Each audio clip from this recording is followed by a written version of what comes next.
नाज़रीन गिरामी जी वक़ार, आज की इस वीडियो में हम आपको बताने जा रहे हैं मक्का में एक शौहर ने अपनी बीवी के साथ जो किया उसे देखकर आपके होश उड़ जाएंगे और आपकी आंखों से आंसू जारी हो जाएंगे। क्या एक मुसलमान इस हद तक गिर सकता है? इस हकीकत को जानने के लिए पूरी वीडियो जरूर देखें और अभी से एक लाइक जरूर कर दें। और अगर आपने अब तक हमें सब्सक्राइब नहीं किया है तो लाजमी सब्सक्राइब करते हुए बेल आइकन को प्रेस कर दें ताकि हमारी आने वाली वीडियोस बर वक्त आपको मिलती रहे। प्यारे दोस्तों, ये वाकया मक्का के एक ताजिर का है जिसका नाम शेख जलालुद्दीन था। उसकी तिजारत पूरे मुल्क में फैली हुई थी। जाहिरन ये शख्स नेक तबीयत और शरीफुन नफ्स मालूम होता था, लिहाजा पूरे शहर में लोग इनकी इज्जत किया करते थे। एक मर्तबा ये शख्स तिजारती उरूज की गर्ज से मक्का से नजरान गया और वहाँ के एक बहुत बड़े ताजिर से मुलाकात की, जिसने इसकी खूब अच्छी मेहमान नवाजी की, बड़ी खुशदिली से उसका इस्तकबाल किया, जिसको देखकर शेख जलाल भी दंग रह गया। फिर नजरान में एक बड़ी तिजारत का फैसला किया और उसके लिए एक बड़ी रकम भी अपने तिजारती मेजबान राफे के हवाले कर दिया। फिर जब वापसी के लिए मेजबान राफे से इजाजत चाही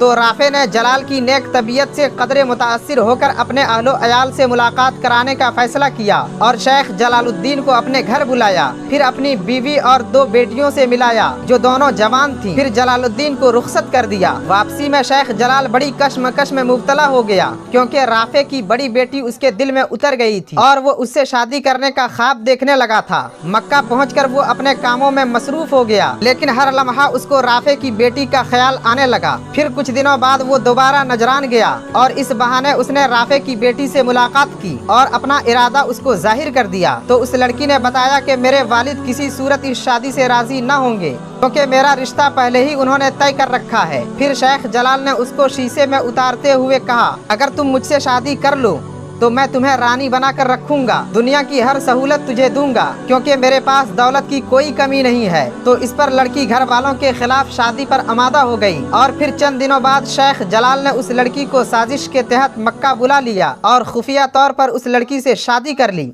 क्योंकि जलाल पहले से 3 बच्चों का बाप था, इसलिए उसने उस लड़की से कहा कुछ दिन वो छुप कर रहे ताकि हालात ठीक हो जाएं, फिर दोनों अपने घर वालों को आगाह कर देंगे। ये सुनकर वो लड़की शेख जलाल के बताए हुए एक तहखाने में रहने लगी जहां उसके लिए हर तरह की सहूलत मौजूद थी। शेख जलाल दिन को उससे मुलाकात करने आता और ये दोनों तन्हाई में वक्त गुजारते। ऐसा करते हुए 1 माह गुजर गया, लेकिन जलाल ने लड़की की रिहाइश के बारे में कोई बात न की। फिर भी लड़की ने सब्र करते हुए कुछ दिन और गुजारे। इस दौरान लड़की ने जलाल को ये खुशखबरी सुनाई कि वो हामिला हो चुकी है, मगर ये सुनकर जलाल गुस्से में आ गया और उसके बाद से वो उस लड़की को मारने पीटने लगा और तरह तरह की धमकियां भी देने लगा। बिल आखिर वो लड़की मजबूर होकर उस तहखाने में जिंदगी गुजारने लगी। हत्ता के 8 साल का जमाना गुजर गया और उस औरत से 4 बच्चे पैदा हो गए। फिर एक मुकामी शेख की मुखबिरी पर उस तहखाने की छापामारी हुई और शेख जलाल को जेल में डाल दिया गया जहां उसकी जिंदगी जहन्नम बनकर रह गई। दोस्तों, इस तरह के लोगों के बारे में आप क्या ख्याल रखते हैं? कमेंट में हमें जरूर बताएं।